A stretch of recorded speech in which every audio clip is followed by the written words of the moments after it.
Pegasus Podcast, presented by Night Sports Now. UCF news, views, and a few hot takes. Now, here are your hosts, Bailey Go Knights Adams and Christian Charge On Simmons.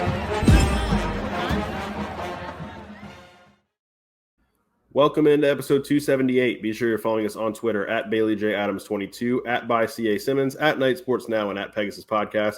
You can also email us at PegasusPodcast@ksn@gmail.com. Christian, how's it going, man? It's going great. Doing well. Just Surviving. spilled a very large water bottle on the floor next to me right before we started. How large? I need everybody listening on audio has to go over to YouTube right now and just see this. I feel like this is a brand. Bottle. It's like a smart water, but it really is like, look at it. It's like almost twice the Okay, length the of my more I head. look at it, the less like hilarious it looks. It's because you're normalizing it now. You've been seeing it Maybe. while you're getting ready and it no longer. Yeah. I will say while we were so I have this giant water bottle because I went to Scott Frost's press conference yesterday, and the press conference was indoors. But if you're wondering how hot it is in Florida, if you're one of our listeners who does not live here, it's the kind of hot where like my 10-minute walk from my car to the indoor press conference killed me. So the second it ended, I just pulled over on that like CVS across the street from UCF and was just like, what's the largest water bottle you have? And this was the answer. I'm even more interested because while the intro is playing, I'm reading the side, and I don't know what Smart Water is. It's like a brand I've seen before, but on the side, they're claiming that this water came from a cloud, which feels really interesting to me. I have like three things to say now. Okay. Off of that. One, you said I know what Smart Water is. Is this the first time you've ever had Smart Water? Yeah, I guess so. Yeah. I'm a Zephyr Hills guy. What I really is, and this is people get on me for this, like 99% of the water I drink is tap water. Like I don't do a filter. I don't do bottled water. Like I usually just drink tap water. And if I'm drinking a bottle, it's Zephyr Hills. So this is all new to me. But yeah, it's from a cloud apparently. So that's something. Well, public spring water is usually my go-to. But anyway, that's not what I was going to say. I was going to say two things. One, you were talking about the 10. Can you stop reading your water bottle?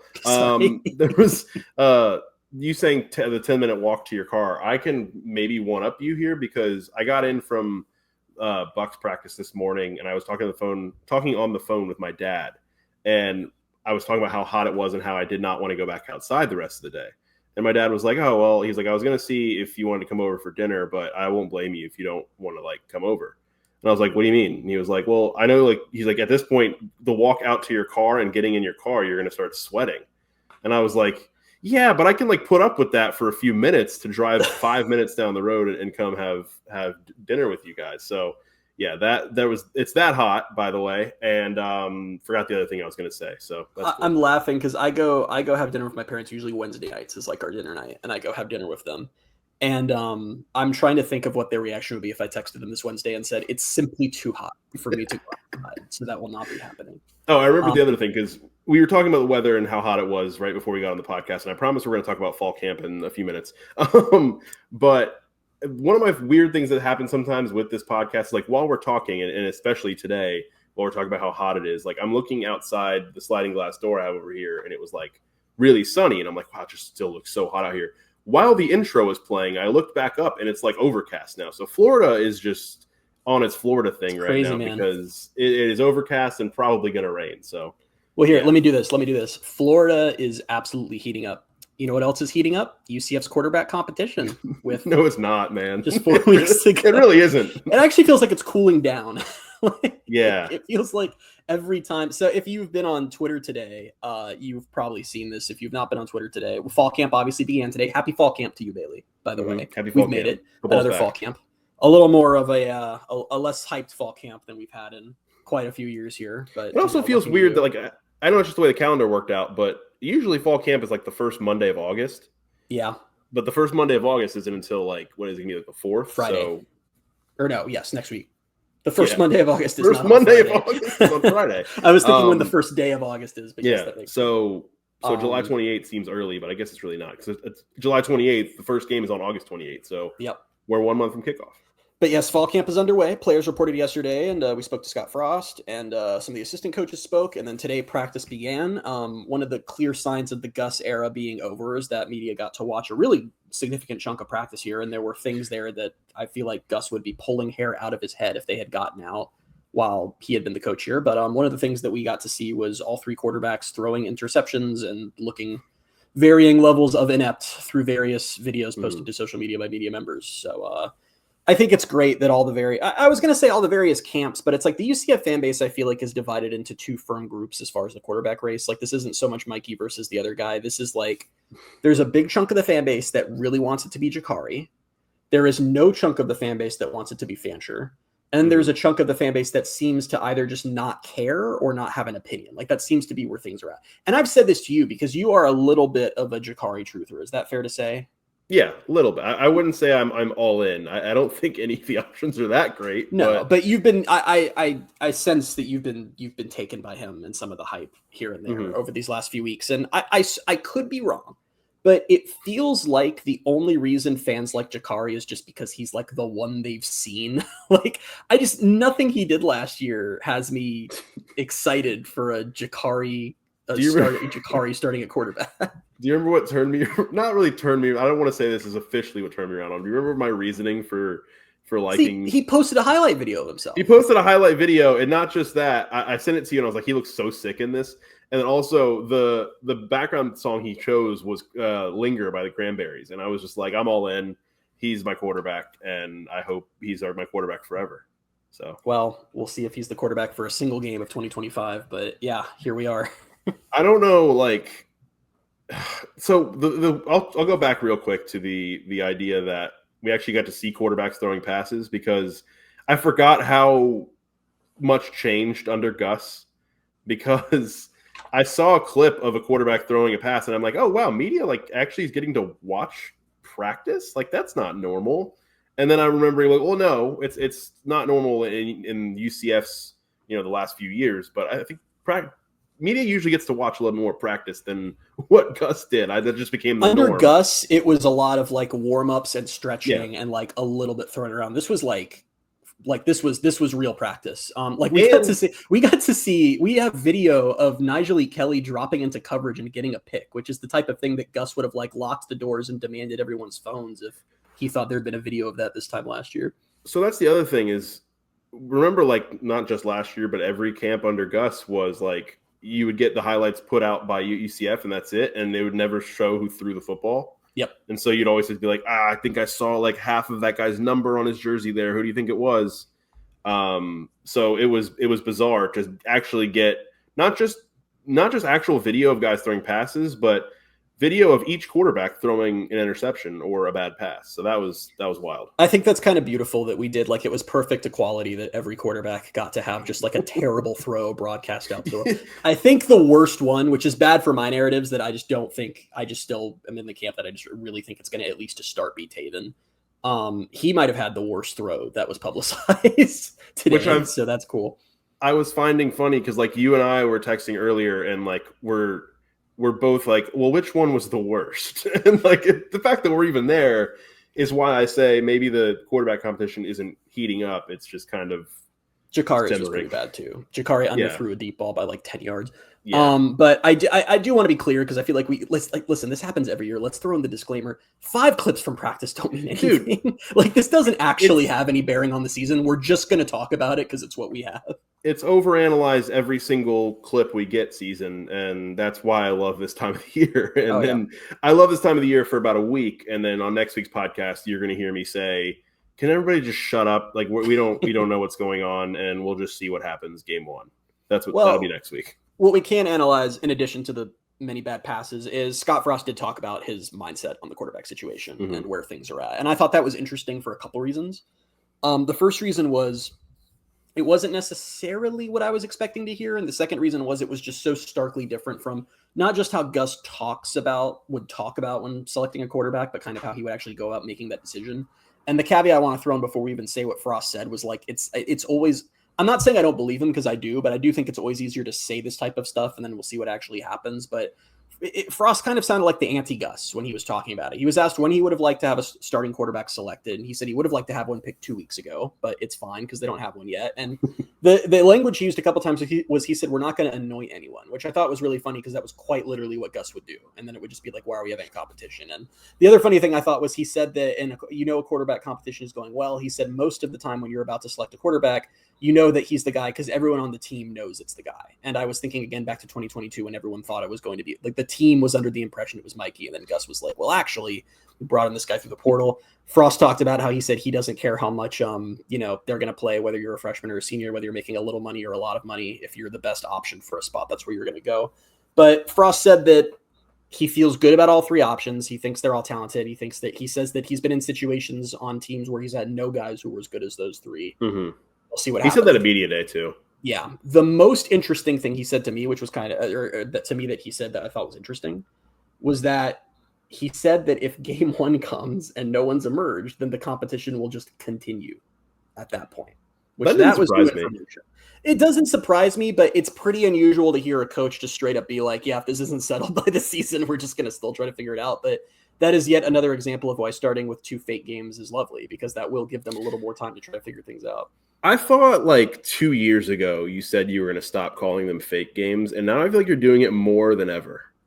It's just an easy way to, it's like I can say the Jacksonville State or North Carolina A&T games, or I can say the fake games. It's saving time. This is a podcast. Time is money. We have an hour to work with here. Okay.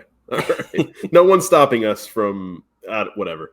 But yeah, that is the benefit of it. And I don't think you really, obviously you don't want that to be the case, because having a live quarterback competition, no matter if it's Jacksonville State or not, like you don't want to have to be like, okay, this guy gets a couple series, then this guy gets a couple series. Like you'd rather not do that. And I don't really actually think they're going to.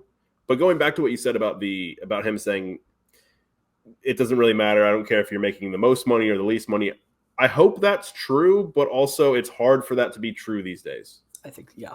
I had in my notes to say is that's a strong ideal, and it's an easy thing to say at this point in the season, but locker rooms all across the country are plagued by it becomes a problem when player A is making, I don't know, $200K and he's sitting on the bench because player B, who's making like 3,000, is starting. And that's not a problem. Like it's not about player A's pride being hurt or, oh, they're wasting money. It just makes player B and a whole bunch of other players who are playing and not making the 200K go, well, why is he getting 200K to sit there on the bench?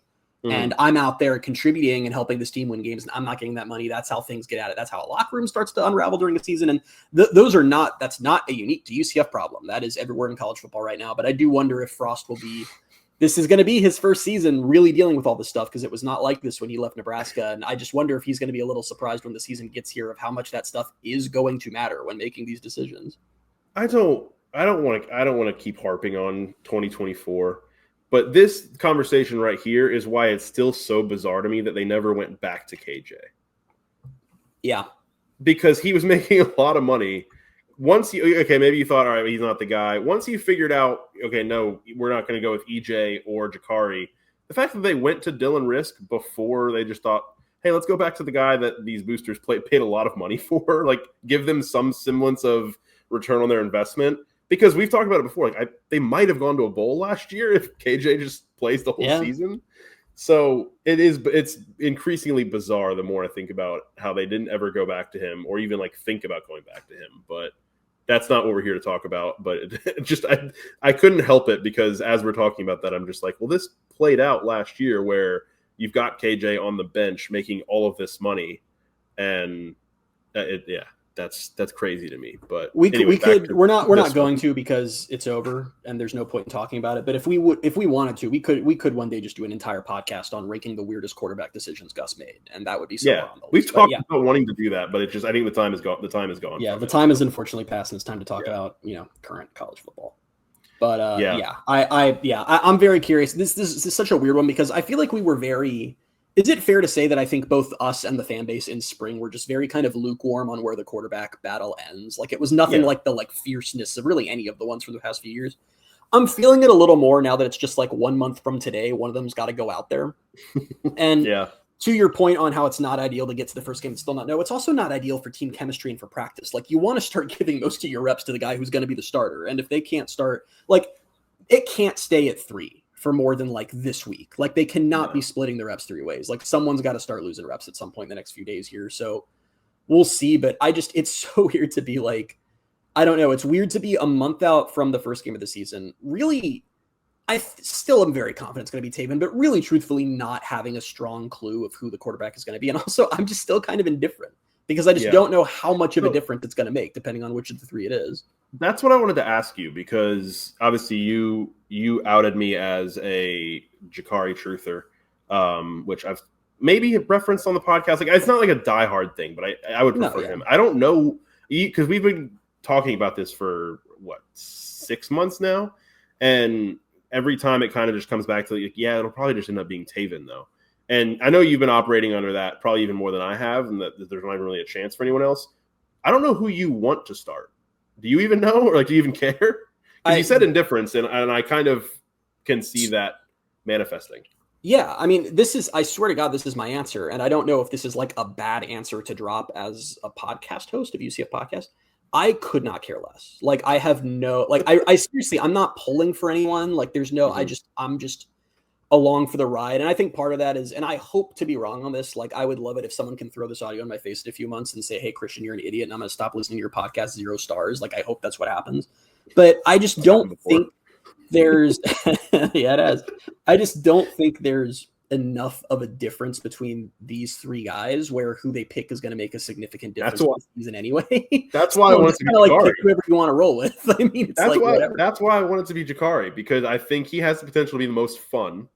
I know he also has probably the potential to be the most like head scratching and head smashing into a wall. But if there's not that much of a difference either way, I think the upside is higher with him. And something that you and I talked about, and we talked about a little bit over text today too, and just off of a couple of clips from today's practice, is when we went to the spring practice in April, we were like, why does it seem like Taven's just lofting the ball like on every throw? Does he have any zip? And then the interception he threw today, he made a bad decision to throw it to Burdell Richardson when he was well covered.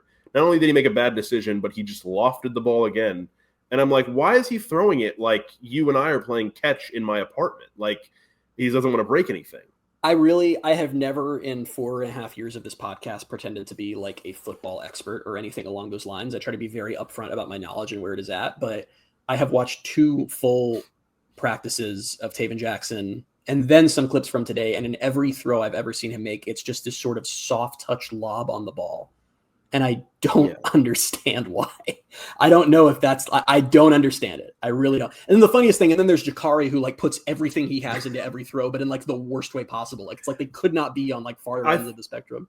And I think that's what's giving me some pause about Taven, but also I will hear what you've said, and I do probably agree that Taven might be the guy who isn't going to lose you games, whereas Jakari might. See, I've said that before, but like Taven throws that pass in that situation a game, that can lose you a game. That was a really bad throw. And I do think it's kind of like a wavelength situation. Like, I feel like Taven is like the less up and down wave, like more steady. Like, I don't think he's going to do anything overly spectacular, but I also don't think that he's going to like just completely whiff on an easy play.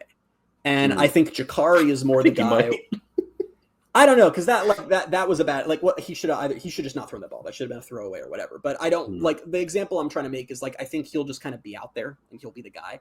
Jakari is more the guy where there will be some like crazy highlight play that has us all going, oh my God, man, where like he scrambles around and the play's totally broken and he just picks up like 35 yards and it's incredible. And then there will just be like a check down and he'll overthrow it. Like, it's just like, so I don't know, like, it's like there were so many throws last year that really scared the hell out of me because they were like basic gimme completions. Like, just the guy is open, just throw the ball right to him. And he couldn't do that consistently. So like for all the other stuff, I'm uncomfortable with a guy who those are the plays because when you have a guy like that there, I don't like the idea of having a guy where every single play you run from the start of the game to the end of the game, you're not quite sure if it's going to work. I don't like that. Yeah, I get that. And here's where I think my potential vision for the offense is kind of shaping up to be, and what it might be is throw the ball like 15 times a game. Like, that's it. And run the ball with Jaden, with Miles, and if Jakari's the quarterback, he's going to be running 10 to 15 to 18 times a game as well. And maybe the offense, it depends on the offensive line, of course. I was waiting for you to finish that comment for me to say, you're forgetting that we have no idea if the offensive line. I think the offensive line will be fine. I don't know if that's going to be dominant. I think it'll be fine. There are some good D lines in the Big 12. I don't know. Like, I think I'm with you. I don't think the O line is going to be a train wreck. I just don't think that it's going to. I don't know. We'll see. Yeah, we'll see. It's tough. Its offense is like, And that's what's frustrating too, is because you were out at a Bucks practice this morning, because the NFL is also a thing that's happening, even though it's not necessarily a thing I care about or keeping up with. And I just texted you and I was like, hey, a lot of clips being posted on social media of, and a lot of them are interceptions. That's great. And you were like, oh, good for the defense. And I'm like, go watch the clips. Like, it's not even like, we can't even sit here and be like, wow, the defense. And full disclosure, like every fall camp, the defense is always ahead of the offense, usually at the start of fall camp. It's just kind of the nature of those two sides of the ball. But these weren't even plays where it was like the defense was being crazy. It was just quarterbacks making really bad choices. So. Full disclosure for me is I was home by that point and I just hadn't gone and watched the clips yet. So I just wanted to be difficult and be like, oh, great, defense rocks. Like, I just wanted to write off any bad potential problems because I don't want to think about being sad. I still do really feel, and like I'm just going to keep saying this on every podcast, and maybe the season will start and I'll be horrifically wrong. Like, the closer we get to the season, the better I'm feeling about the defense. You know, like I felt good about it from the beginning. The big holdup for me was like Alex Grinch, and then I saw Nigel Kelly drop into coverage one time, and I'm like, I'll give him another chance. Like, who knows? But I don't know. The defense. There are a lot of playmakers on defense, literally all over the field. D-line, secondary, linebacker. That linebacker's still probably the biggest question mark, but like they have enough there now that I feel good about it. I don't know. I think Kelly Lawson's going to be awesome. Yeah, man. I don't know what, but Phil Pachotti's finally healthy. So I don't know. Cole Kozlowski, like they've got guys there that we can see what they get. Lewis Carter. So I've named the linebackers now. You're welcome, guys. I know them all by memory. And I just wonder if we are due for, and I'd be okay with this. Like, can they get to 7-5 off of just having this might be a really good defense. I'm starting to think that this defense might be an actual legit defense, not just they'll be okay. Yeah, no, I think that's possible. And I do also, one thing I probably should have said when we started this, 18-minute conversation about quarterback play and the offense looking concerning. Something I've learned over the years, just from covering NFL training camps and just hearing people talk about football, is they always say like the defense usually starts ahead. Like when camp begins, it's usually like the defense that's a step ahead.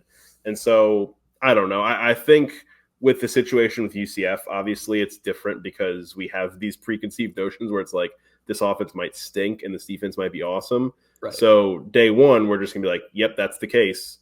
And I think it still probably will be the case, but I don't want to do all of this based off one practice, even though that's what we're here to talk about. But I don't know. I'm trying not to get too down yet.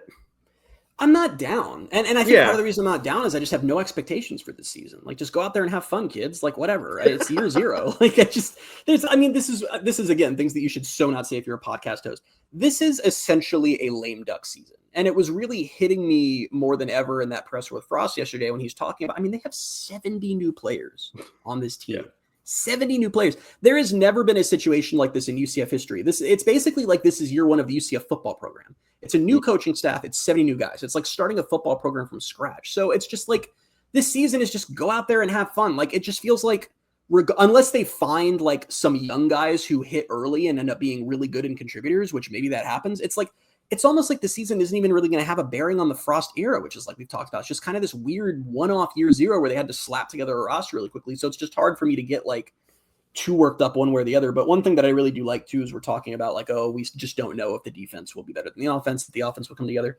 The season starts in a month. We're not going to know for like probably 2 months from right now to answers to any of these questions, because they got to play the two fake games, which we're going to learn nothing from. Then they're going to play North Carolina. That will be informative, but it's still just one game. And we won't even know what North Carolina is. Like, we're going to have to get to like October before we actually know if this team is any good or not, which is going to be funny. It's funny because after the North Carolina game, obviously they play Kansas State. And I just think Kansas State's going to be so good that like, even if UCF gives up 45 points and scores 6, I might just, that would kind of be, I'd be a little concerned, but even then I'd just be like, I don't know, Kansas State's really good. So like, let's see how like things are against Kansas or, Cincinnati the next week. It's going to be what this team does, I think, and what they are. Like you mentioned, we're not going to know for 2 months. And I think what's going to decide the season, which we talked about before, Kansas, Cincinnati, West Virginia, that 3-game stretch, which, happens to fall in October, as we talked about a week ago, that's going to decide everything. And if they can, on the games where they're playing in even footing or somewhat even footing, that's where we'll learn about them, but that's where they're going to have to win because they got to find wins somewhere. Yep. So I don't know. I just said a lot of nothing there, I think, but if that made sense, cool. This is things that only impact me. Like, this isn't interesting at all, but I'm looking at the 2016 UCF schedule right now because I'm thinking about how, like, it might be like 2016, where 2016 UCF, there was no identity. Like, that team just kind of did different stuff every week, and we'd go, wow, that was weird. And then, like, at the end of the season, they were 6-6, and it was exciting because it was just, that was kind of the season was. That team scored exactly 24 points in 4 different games. I find that interesting. All right. That seems like something I would say. That seems like something I would say, and you'd be like, okay, who cares? Like that. I know. I'm looking at it right now, and I'm just like, oh, that's kind of funny. What are the odds? Well, it's just funny watching them week to week. Like, it's like they like go to Michigan and they lose 51-14. Then 2 weeks later, they go to FIU and win 53-14. Like, that was just a weird team.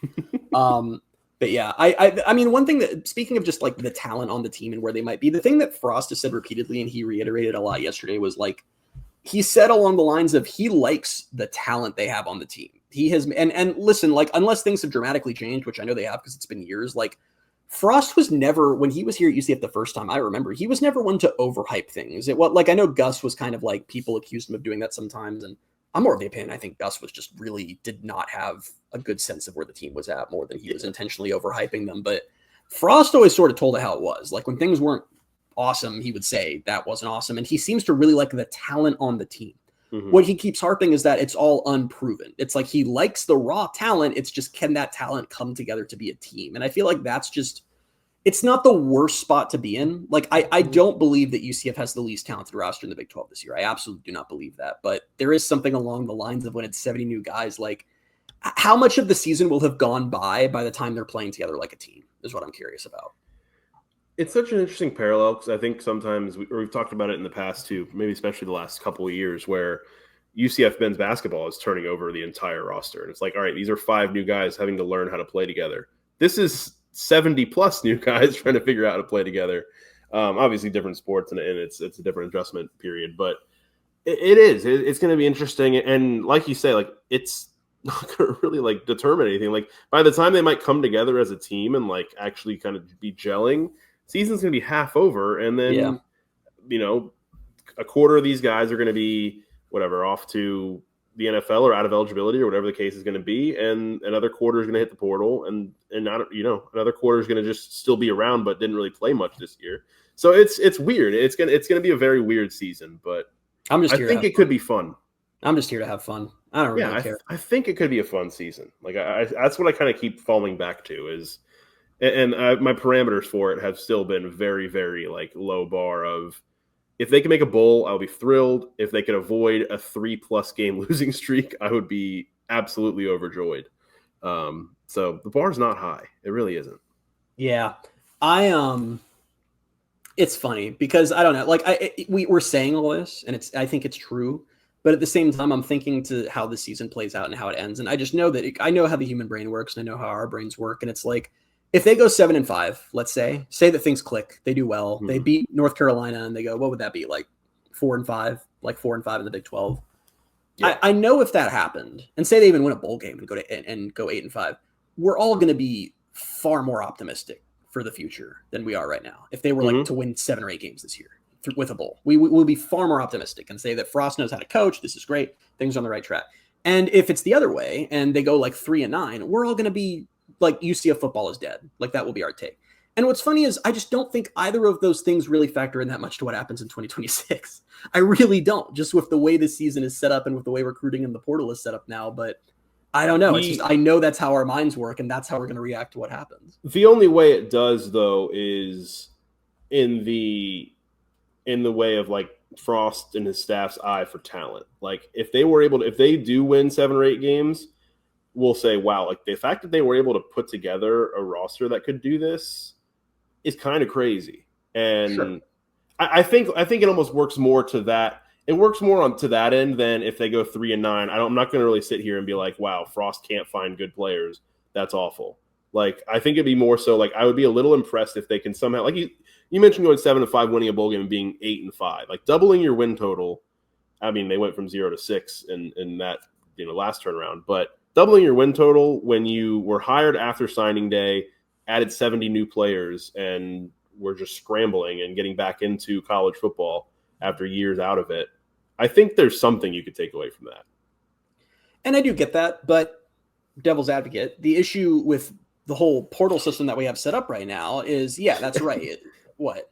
I'm just laughing because sometimes you say devil's advocate when you're just basically disagreeing, I think.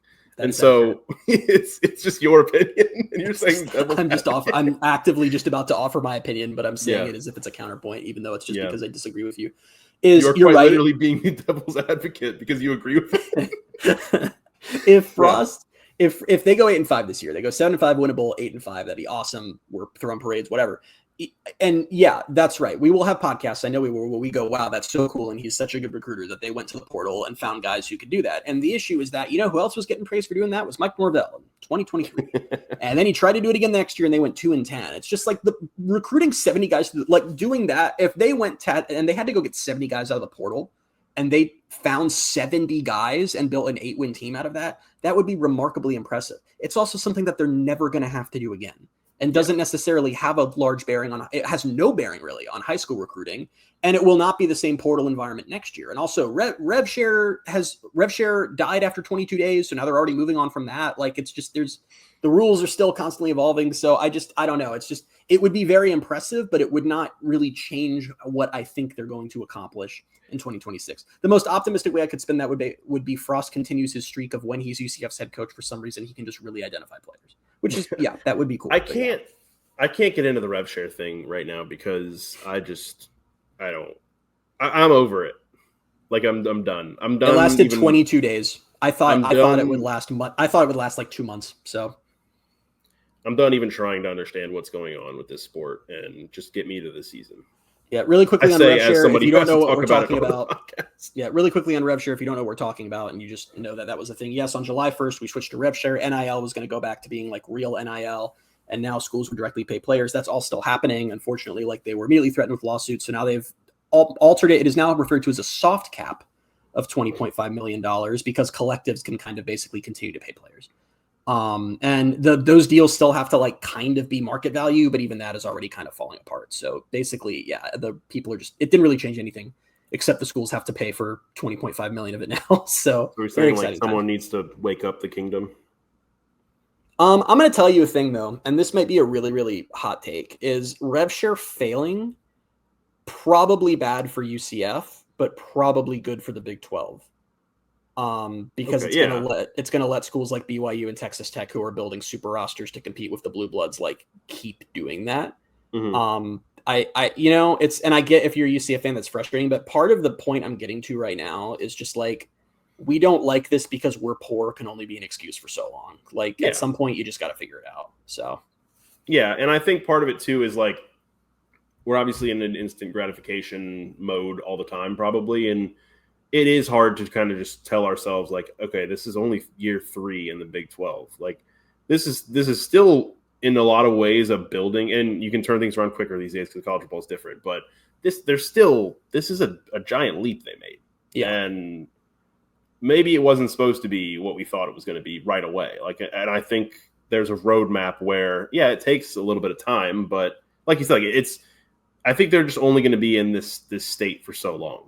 Yeah, and Houston they're in, not state of Florida, but Houston and Cincinnati aren't faring any better. I'd probably feel a little worse if they were taken off and UCF was just stuck not being able to do anything. BYU and SMU have both done very well and recorded 10-win seasons. BYU and SMU are both small private schools with huge big pocket donor bases. So it's not really surprising the NIL Revshare era that they would get there faster. Like that's exactly what you would expect to see. So. Yeah, I don't know. I like I said, I've said it before. I think that just there's a lot of angst because UCF's decline has coincided perfectly with the rules kind of coming off the rails in college football. I don't think that's why it happened. I really don't. I think in a way it was a contributing factor, but I don't think that's the number one or even a top 3 reason. And I think just until UCF has a season that its fans find acceptable, there's just going to be this big looming cloud of, well, is what we want even possible if the rules are stacked against us like this? Yeah, I mean, to your point about that too, is like consider everything in college football changing the way it has, but UCF and without the realignment aspect of it, like UCF's still in the American right now, and all of this other stuff has changed. I think they're still doing probably pretty fine to like very well in terms of winning and competing and potentially being a playoff team from that G5 spot.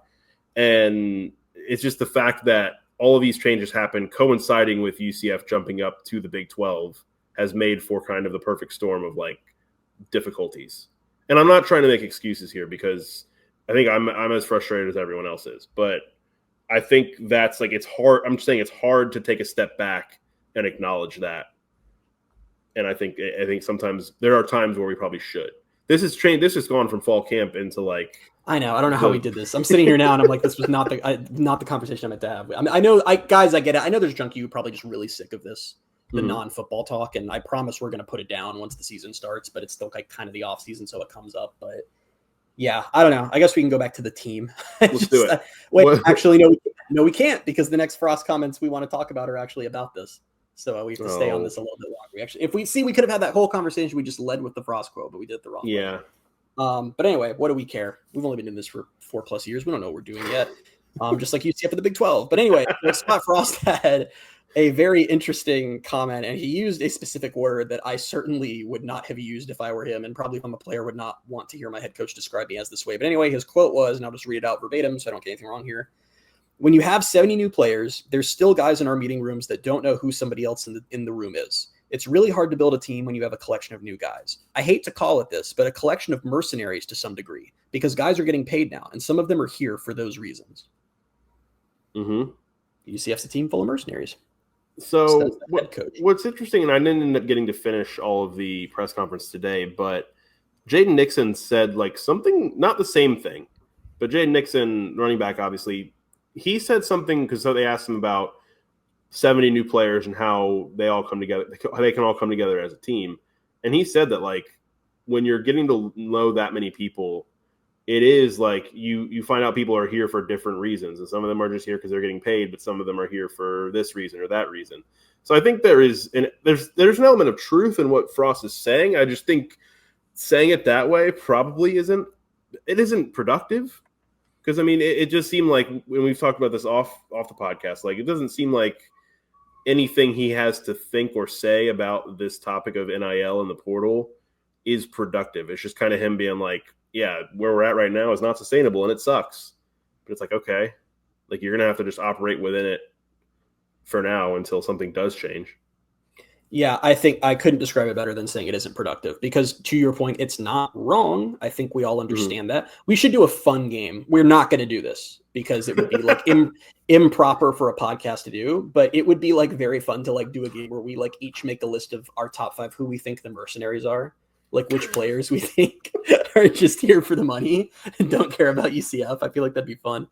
But it's like I said, we're not going to do that. I don't know obviously. If it would be fun. It would be extremely unfair for and having to like back up why we picked those players. Yeah, like, no, like, that is. Well, I looked at their Instagram and they have a really nice car. So that idea is up there, probably even worse than the survey podcast. That would like end the podcast. That would be so bad. But yeah, it is to me of just, it can be completely true. And I just don't think there was any benefit to Frost saying it. I also think even if you are a mercenary, I like how that's part of the vernacular now, the UCF Mercenaries. Even if you are a mercenary on this team, I still don't think you want to hear your coach call you that in a press conference. And it also wouldn't surprise me. And maybe this was some mind games on Frost's part because do you think there were any players who heard that and got self-conscious of like, does he mean me?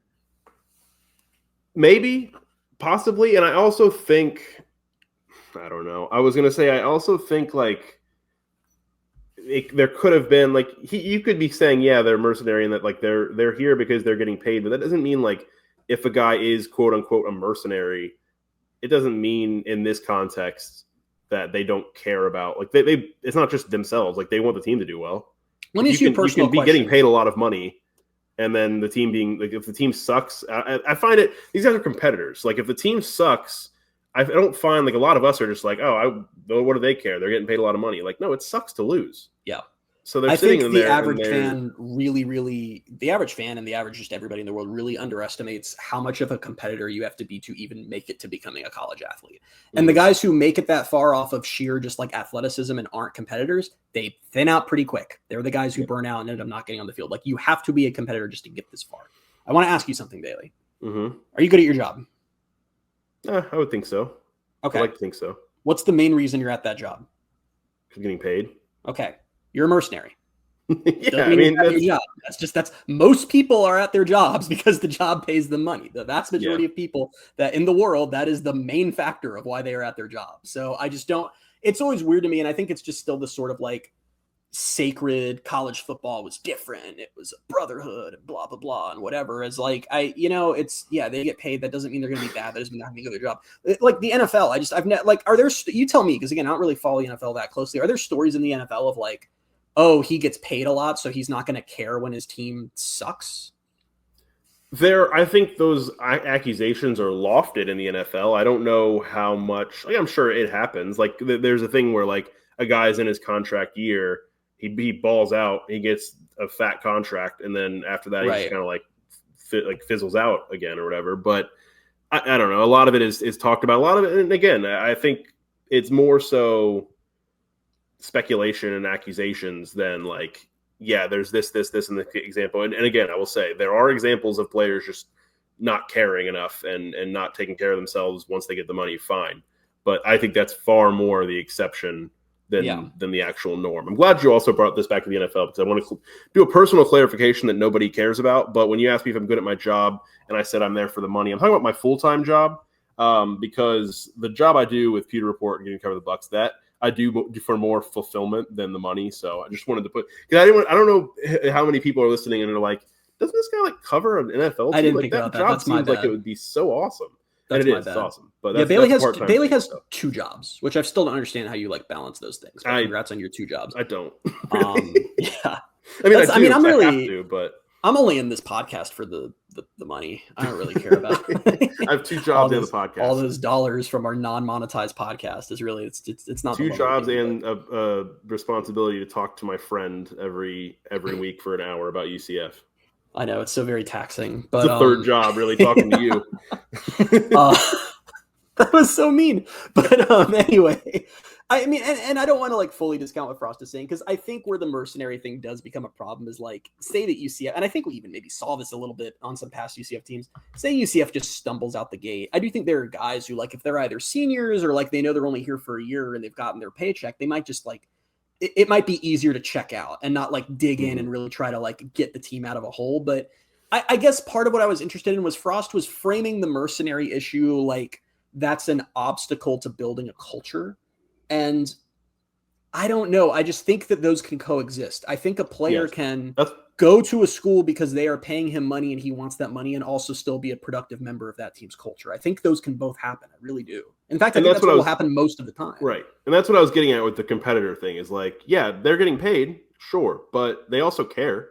They care about the team doing well. And that's why I think it actually leads us into, if we want to talk about it a little bit more, like the culture itself, that is how you guard against a quote unquote, I don't want to keep calling them mercenaries, but that's how you guard against a guy checking out and being like, I got paid, whatever, is if the culture's good and you've built a brotherhood like Frost likes to talk about, it's a lot harder to check out and turn your back on your brotherhood than it would be if the culture's just kind of like, everyone's just kind of here. And like, again, we talked about last, like the previous regime, like, I don't think the culture was bad. I just don't think there was really a defined culture. It didn't feel like. So maybe it was easier to say, you know what, we suck this year. Either some of the guys would say, we suck. I'm protecting my eligibility and I'm transferring out of here. Or guys would just, it'd be whatever. And I think it's harder to do that when you're doing things like the program and you're doing things where you got to, get up in front of the team and do this, or this. Like, I think that's what you're trying to guard against when you're building a culture first mindset. Yeah. And exactly right. I mean, if you're, I'm not going to like pick a position, but if you're just a player on your team and maybe you're a mercenary, you came here for the check, you're not really invested in the history of UCF or whatever. They're paying you a lot of money to be here and you buy in on that culture and you love playing here and the guys in your position group are like your best friends who you hang out with and are around all the time. And the team's stumbling. And if you're the one who starts slacking at practice or stops giving effort, they're going to call you on that. And you're going to not want to do that. Yeah. So it does culture breeds accountability. That is absolutely how that works. So and I think part of what happened in the Gus era, which I'm a little, I don't know, this wasn't all Frost said. He talked again about Revshare, the portal and all of it and how frustrating it is. And like I said, I get it. And it's like, I want to be clear to fans. It's like pretty much every head coach feels this way. No one likes it. I just only wish some Frost, of them say it though. I wish Frost would stop being in the group that says it. I think it's easier to do. Like Gus, I think Gus hated it more than Frost did, to be honest with you. But every time Gus got the question, he'd be like, we have to adapt. Like the teams that adapt be the ones that win. And then the door closed, he'd be like, this sucks. But Frost is just kind of saying the this sucks part out loud. But I do think part of what hurt the culture under Gus too, because again, it's like, I want to be clear. It's like talking about the culture reset. I don't think the culture was that bad under Gus. It just was starting to erode as a combination of not meeting your expectations. And also it sounded like, and it seemed like the constant churn of recruiting guys and then bringing in transfers to play over them. And then those transfers are gone after a year, and repeating that was just kind of, if everyone was kind of going through the motions, things were starting to come off a little bit. And also there were certain guys that I think we understand that Gus really liked those guys, and those guys were held to a different standard than the rest of the team. And I think that was an issue at times. So it's like all of that. I trust Frost. I really do, to build a strong culture. What worries me is just, I hope he can figure out how to do it in this era that he clearly has a lot of contempt for, because it is going to be different. It can't just be the recipe that it was in 2016, 2017. There's more that goes into it now.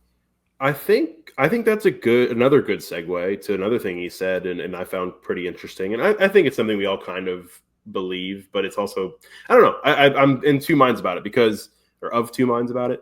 You say like the culture wasn't, like it didn't completely break down, so there's like more to work with there as Frost tries to build it back up than you might think. Same thing goes for the kind of team they were last year, because he said in yesterday's press conference, last time I was here, we had to take a team that won 0 games and then build that back up. He's like, this is a team that won 4 games last year, and looking at the tape, they probably should have won a little bit more, which I liked for 2 reasons, because I like to think that's true, and 2, he was kind of just like, and it wasn't a direct shot at the previous regime or anything, but it was just kind of funny to hear, like, yeah, that team shouldn't have been 4-8. And there were different reasons that it was. But where I say I'm two minds, like that I like to believe is true. And I think he's right. But also this team is so different than what they had. So it's like, it's not like he's saying like, yeah, I'm taking over a 4-win team. Like the guys from that 4-win team are all gone. So that's it's an interesting thing to say. I'm really glad you say that, because I was a little puzzled by that comment for that exact reason, because he talked about it for a few reasons. And he said exactly what he said. He said that they went from 0 to 6, and this time they're starting at 4, and how this team should. And he's held repeatedly going back all the way to spring that when he looked at the tape, he's felt like this team was not a 4-win team. And I think we all get that. But, you do 1 win per quarterback, and that will happen. Like that's just the way it goes. But I think that why that seemed, I don't know what the right word is, I guess just a little puzzling to me, is that those situations are they're not similar. I mean, yeah, they were starting from 0 in 2015, but they returned pretty much that whole roster. And I think everyone understood that was not actual, like the team went winless, but they did not have the talent of a winless team. They just sort of quit on O'Leary. And I just don't think that anything that happened last year has virtually any bearing on this year. It's just, I mean, it's 70 new players. And to be totally clear, there is some real continuity on defense. The defense is not start from scratch. There are a lot of returning guys from last year. Guys like John Walker didn't even play last year and probably could have elevated them further. Malachi Lawrence, Nigel Kelly, lots of guys like that. Braden Marshall, Marshall. Damari Henderson and John Walker didn't play last year. They're adding to that. So, like, yeah, I get that. But I don't know. Just those situations don't. I don't know. I don't see the connect the dots of, oh, well, they were at 4 last year and they should have been better, so they're starting from a higher place this year. It just feels kind of like they're starting from scratch this year. I think for him, the more I think about it, I think it's a selling point, maybe to the fans and maybe to the team itself. And that's kind of how he's viewing it and saying, like, because I mean the entity of UCF football won 4 games last year. It's a completely different roster, but I think that maybe is more of what he was getting at with where they are and where they're trying to get to. So I don't know. I just found that an interesting comment, because I did think about it in like multiple different ways, and I was like, okay. But then also I remembered Paul Rubelt and then like 5 or 6 guys on defense are like the only ones from that 4-win team. You're replacing a 1,500 yard rusher almost, and it really is went to the NFL, and it's the offense. Like the defense is just, I don't know, if the defense returning production matched the offense, I just would be feeling like really solid about this team. But I mean, God, it's like the closer we get to the season, like Frost, he said that the only other thing I wanted to bring up was wide receiver, of course. And he said that wide receiver he said that it's like a microcosm of the whole team. He feels like they have a lot of talent, but no one is proven. And like you just look at the offense and I can't get over that we're a month out and there. I mean, I could not tell you who the top 3 wide receivers are going to be. I don't know if the staff could tell you right now, to be honest. There are a lot of options there. I don't know how good all the different options are. And it's just like, it just, when you have whole position groups that are just completely up in the air, it's just hard to be overly optimistic about that coming together in the best way possible. For me, the leaders at wide receiver right now are the only ones I can remember. Like, it's like, if I can remember your name, I think of you as a guy who's in contention to be one of the like top 2 or 3 guys. Because I think I can only name 4. I might be way off, but all right, I've got the list. Let's see how many wide receivers can you name. Dwayne Thomas Jr. Yep. DJ Black. Yep. Marcus Burke. Yep. Bradell Richardson. Yep. I think I stopped there. Okay. You got most of them. You're missing most of them. They only have, how many receivers do they have? You're missing Chris Dahmerkamp. I'm trying to think of I ones who forgot might about play. him. Carl Jenkins, Wade and Charles. Yeah, Wade and Charles. That's another one. Yeah. Dang it, I should have gotten Wade and Charles because I saw. Yeah, he and you didn't name Day out for this year. So yeah, like he was the intended target on the deep ball from Jakari today that was underthrown by 5 or 6 yards. Should I just blindly pick a top? Should we just blindly pick a top 3 each, and we'll just see if we were right when the depth chart comes out? I have to believe. I have to pick one of them as Bradell Richardson. I have to believe in him because of. I don't even know when was he a sophomore? I can't even remember anymore. Yeah, he true sophomore. He's a sophomore. Year. So he had a really good spring as a freshman, right? Yeah. I just want to say really quickly, like, full disclosure, guys, I try to learn a lot about the team so that like we can be informed on this podcast. I don't know anything about who's supposed to be good at wide receiver. 70 players, like 70 new players. I'm not sure anyone knows who's supposed to be good at wide receiver at this point. This is we still won't know by the time we're doing the podcast then, but this is why I really this year maybe more than ever am looking forward to doing our roster preview episode, which I think is like 2 weeks before the season starts. Yeah. Because we always do it by like, we're going to rank each position group based on how confident we are in them. That is going to be wildly fun to talk about because I have no idea what we're talking about. My dead last pick. I'm calling that now. There is no way I'm putting a position group below wide receiver. Yeah, it has to be. It has to be last. But I don't want to do it now. But yeah, it is difficult. But yeah, at wide receiver, and it is a good point by Frost to say like it is a microcosm of the team as a whole because I do believe there is some talent in that room, but we've never seen like any of them, at least in a sustained, constant playing time role. And I don't know what to think until we see him play for, 3, 4, 5 games. So it'll be interesting. The truth is just like, what's unfortunate is we talk about how little we know about wide receiver. One thing we did know is that Day Farmer had a really good spring. Yeah. And was probably looking like a guy who might start. And then he got hurt and is probably not going to be around this year. So it's just that hurts. We will see. I think what's cool about the wide receiver room, if we can pretend for a second that the portal doesn't exist, is a lot of these guys are young.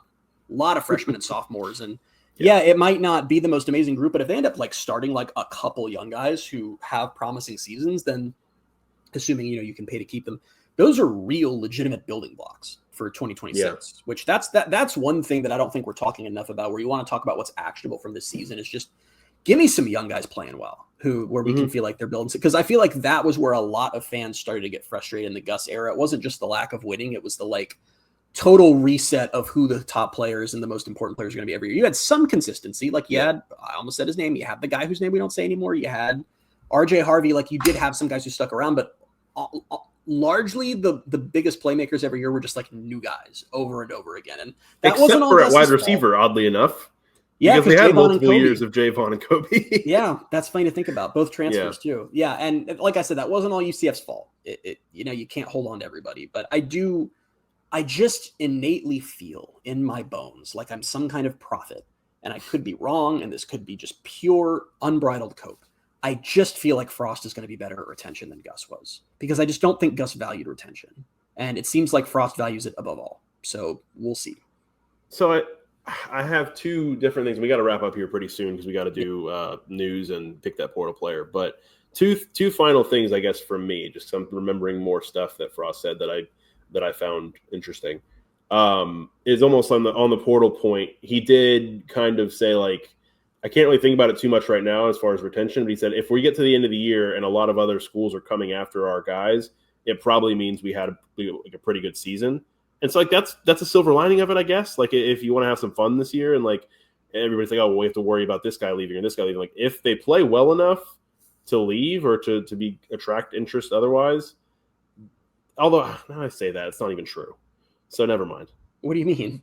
Because I mean, if there's a lot of guys, but we've seen guys get like we saw Lee Hunter, we see guys get plucked from bad UCF teams in the past few years, so it's not fully true. Well, no, good or bad, there will be guys who get plucked. That's just what happens. I think it's just minimizing that, and I think a big part of that is the culture. I can't. If you're not following larger college football, it's basically you pick the narrative you want to roll with. Yeah, there are guys, especially quarterbacks, who if they're not at a blue blood and they have a really good season, they are going to get a bag to go play for a blue blood. And some of them, to be totally honest, it's not always the bag. It's that when they were a kid, they didn't dream of hoisting the MAC championship trophy at Western Michigan. And when they realize they have the opportunity to go play for Ohio State or something, they're going to take that opportunity. But at the same time, on the flip side, and it doesn't get the same headlines because when something doesn't happen, it isn't a news story.